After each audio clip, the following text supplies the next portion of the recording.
28의 봄. 문제는 무릎이 아니라 눈치였다. 계단을 오르내리는 건 매일 조금씩 연습하면 나아진다. 그러나 아이들 눈치, 이웃 눈치, 동창회 단톡방의 반응 같은 것은 아무리 연습해도 끝내 익숙해지지 않는다.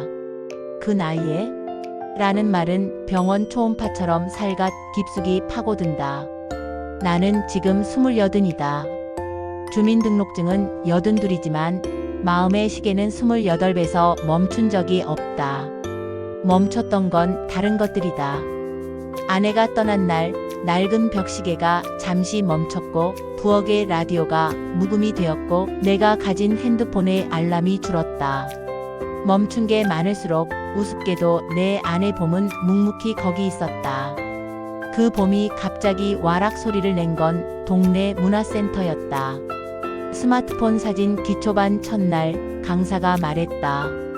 좋은 사진은 빛을 기다리는 게 아니라 빛을 데려오는 거예요. 그 말에 불현듯 생각이 들었다. 내 삶도 그렇지 않았나. 기다리다 흘려보낸 오후가 얼마나 많았던지. 내 옆 자리에는 누군가가 앉아 있었다. 회색 머리를 짧게 정리하고 작은 브로치를 단 사람. 이름표에는 이화 자79라고 쓰여 있었다. 그녀는 내 스마트폰 케이스를 보고 먼저 말을 걸었다. 꽃무늬가 아니네요. 나는 웃었다. 손주가 골라준 거라 번개가 그려져 있죠.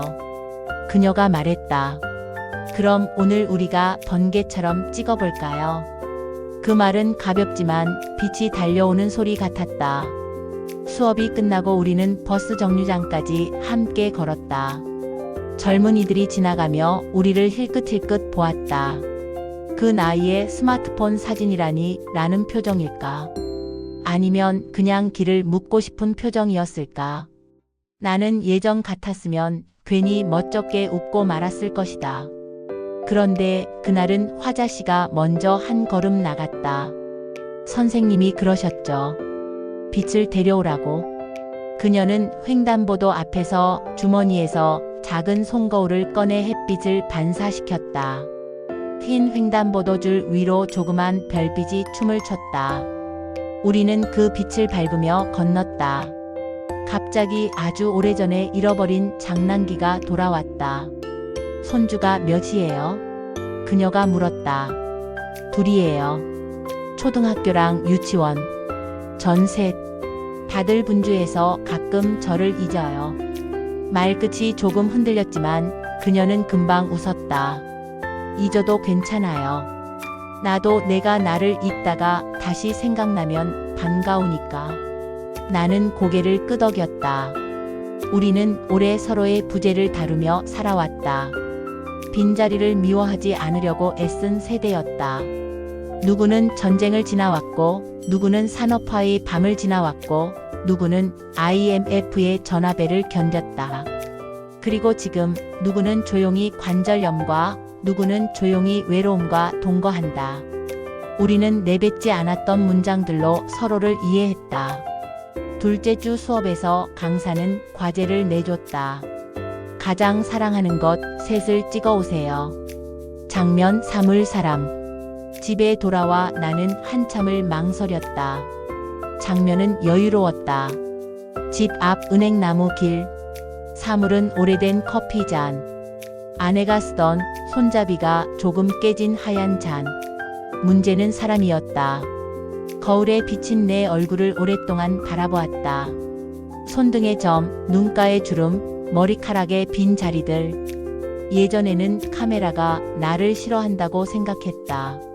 그런데 이번에는 달랐다. 카메라를 든 내 손이 나를 싫어하지 않았다.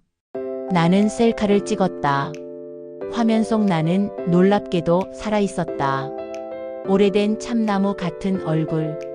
금 간 곳으로 빛이 들어오는 모양. 나는 그 사진을 저장하면서 속으로 중얼거렸다. 괜찮아. 이 얼굴도 내 것. 세 번째 주 우리는 서로의 과제를 돌려보았다. 화자씨의 사람 사진엔 그녀의 두 손이 있었다. 한 손은 다른 손을 감싸고 엄지로 손등에 울퉁불퉁한 혈관을 어루만지는 모습. 이건 누구예요? 누군가 물었을 때 그녀는 말했다. 저예요. 내 손이 내 손을 위로하는 중. 교실이 잠깐 조용해졌다가 박수가 났다. 나는 그 순간 이상하게 눈이 시큰했다. 위로라는 단어가 너무 멀리 있어 오랫동안 못 닿았었는데 그녀의 손은 가볍게 이름을 불러주었다. 그날 이후 화자 씨와 나는 수업 말고도 함께 걷기 시작했다. 시장 골목에서 제일 맛있는 호떡집을 소개받고 공원 의자에서 오래 앉아 지나가는 강아지들을 세웠다. 그녀는 말했다. 요즘 젊은 사람들은 시간을 관리하잖아요. 우리는 시간을 버텼지. 이젠 좀 즐겨볼까요? 우리는 서로 약속했다. 병원 얘기보다 맛집 얘기를 조금 더 할 것, 날씨를 탓하기보다 볕을 옮겨 앉을 것, 사진 앨범에 이름을 숫자 대신 말로 붙일 것. 나는 새 앨범을 만들었다. 제목을 28의 봄이라 썼다. 그런데 봄은 언제나 방심할 때 옆구리를 찌른다. 동네 주민센터 게시판에 실버 댄스 동아리 신규 회원 모집이라는 안내가 붙었고 담당자는 열정을 담아 말했다. 발목만 괜찮으시면 누구나 가능하세요. 나는 머뭇거렸다. 예전에 허리 삐끗한 이후로 리듬을 타는 몸짓에는 자신이 없었다. 무엇보다 두려웠던 건 핸드폰보다 사람에게 다가가는 일이었다. 화자 씨가 내 표정을 읽고 아주 천천히 말했다. 춤이라는 게 몸으로 사진 찍는 거래요. 흔들리는 빛까지 기록하는. 그녀는 먼저 신청서에 이름을 썼고 나는 그녀의 옆에서 한자 한자 따라 썼다. 박두식 82. 이름을 적는 게 왜 이렇게 떨리던지. 살아있는 것처럼. 첫 연습날 동아리 방은 웃음으로 가득했다. 다리가 덜 풀리면 의자 춤부터 하자며 강사는 우리의 박자를 기다려 주었다. 나는 두 발을 조금씩 맞바꾸며 숨을 들이마시고 비어있는 곳에 내 몸을 맡겼다. 거울 속 내 모습은 우습기도 하고 눈물나게 귀엽기도 했다. 화자 씨는 내 옆에서 박수를 짚듯 리듬을 잡았다. 중간 휴식 시간 물을 마시며 그녀가 툭 던졌다. 두식 씨, 우리한테 요즘 제일 많이 붙는 말 뭔지 아세요? 나는 웃었다. 건강이 최고? 그것도 맞는데 그 나이에? 그녀는 어깨를 으쓱했다. 그 말은 사실 칭찬이에요.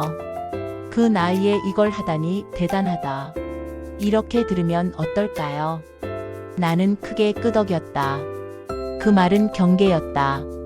비웃음과 찬탄 둘 다에서 올 수 있는. 우리는 경계를 지나보기로 했다. 일주일에 2번 춤을 추고 하루에 1번 사진을 찍고 가끔은 버스를 2번 갈아타고 미술관에도 갔다. 손주가 보내준 메시지에 귀여운 스티커를 붙이는 법도 배웠다. 나는 밤마다 발바닥이 욱신거리면 잠깐 앉아 발을 주무르며 혼자 중얼거렸다. 오늘도 꽤 살았네. 예전엔 더 살아야지가 목표였다면 요즘의 나는 잘 살았네라고 말해주고 싶었다. 스스로에게. 그 사이 동창회 단톡방에 소식이 올라왔다. 첫사랑이었던 사람이 세상을 떠났다는 부고였다. 가슴이 허공을 툭 치듯 내려앉았다. 한동안 나는 다정했던 말투를 떠올리며 시간을 거꾸로 걸었다. 시장 골목 학창시절 극장 앞 손편지. 그때도 누군가는 그 나이에 무슨 연애냐 했고 우리는 삐죽이 웃으며 그 말을 지나쳤었다. 사진첩을 넘기다 문득 깨달았다. 나이가 우리를 늙게 한 게 아니다. 미뤄둔 말들이 우리를 늙게 했다. 나는 그날 밤 화자 씨에게 전화를 걸었다. 내일 빈소 다녀오고 공원에서 좀 걸을까요? 그녀가 말했다. 함께 갈까요? 나는 고개를 끄덕였다. 혼자였으면 망설였을 길을 둘이라 쉽게 걸을 수 있었다. 빈소에서는 오래 울지 않았다. 사진 속의 그는 여전히 예뻤다. 내게 남은 것은 못했던 말보다 했던 말들로 채워져 있었다. 돌아오는 길 우리는 말이 적었다. 공원 벤치에 앉아 숨을 골랐다. 갑자기 그녀가 내 손등을 톡 치며 말했다. 이제라도 꼭 하고 싶은 말 3개만 말해봐요. 나는 오래 생각하지 않았다. 고맙습니다. 수고했어요. 좋아합니다. 그녀가 웃었다. 좋아합니다는 누구한테요? 나는 잠깐 숨이 멈췄다. 그리고 아주 천천히 마침표를 준비했다. 당신에게요. 바람에 은행잎이 바스락거렸다. 내 심장은 오래된 시계처럼 규칙적으로, 그러나 조금 더 빠르게 움직였다. 그녀는 한참을 내 얼굴을 보다가 아주 조용히 말했다. 저도요. 그 이후로 달라진 건 많지 않았다. 시장 호떡을 나눠 먹을 때 종이컵을 하나 더 챙기고, 춤 연습 끝나고 버스를 기다릴 때 어깨를 반쯤 기대는 것, 사진을 고를 때 서로의 사진을 먼저 보는 것. 큰 선언 없이 우리는 일상의 커튼을 반 칸 더 열었다. 아이들에게는 솔직하게 말했다. 우리는 서로 좋아하는 친구가 생겼다. 누군가는 축하했고 누군가는 조심스럽게 물었다. 그 나이에? 나는 웃으며 대답했다. 응. 바로 그 나이라서. 길어진 해의 끝에서 어두워지는 속도가 느려졌다. 사랑은 속도를 늦춘다. 우리는 천천히 그러나 확실히 같아지는 쪽으로 걸었다. 겨울 초입 실버 댄스 동아리에서 작은 발표회를 열었다. 무대는 주민센터 강당, 관객은 동네 사람들. 손주들이 앞줄에 앉아 휴대폰을 들었다. 조명이 켜졌고 음악이 흐르고 우리는 준비한 동작을 하나씩 완성해 갔다. 어느 박자에서 내가 반 박자 늦었다. 예전 같으면 당황했을 것이다. 하지만 그날은 웃었다. 내 옆에서 화자씨가 조용히 내 손목을 잡아 리듬에 다시 올려놓아 주었다. 그리고 속삭였다. 빛은 기다리는 게 아니라 데려오는 거. 우리는 그 말대로 서로의 얼굴에 빛을 데려왔다. 공연이 끝나고 사진을 찍었다. 나는 예전처럼 뒤로 숨지 않았다.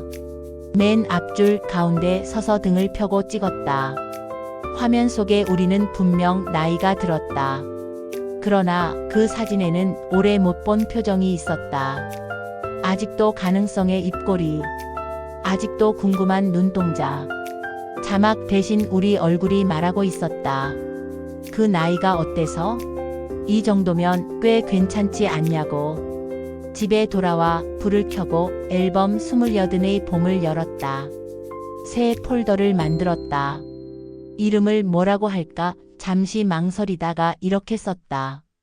지금, 과거도 미래도 빌려 쓰지 않는 단어. 나는 침대 머리맡에 핸드폰을 내려놓고 천천히 눈을 감았다. 내일은 더 춥겠지만 내일의 나는 오늘보다 발목을 더 아낄 것이다. 내일도 나는 누군가의 사진 속에서 웃을 것이다. 내일도 누군가는 우리에게 물을 것이다.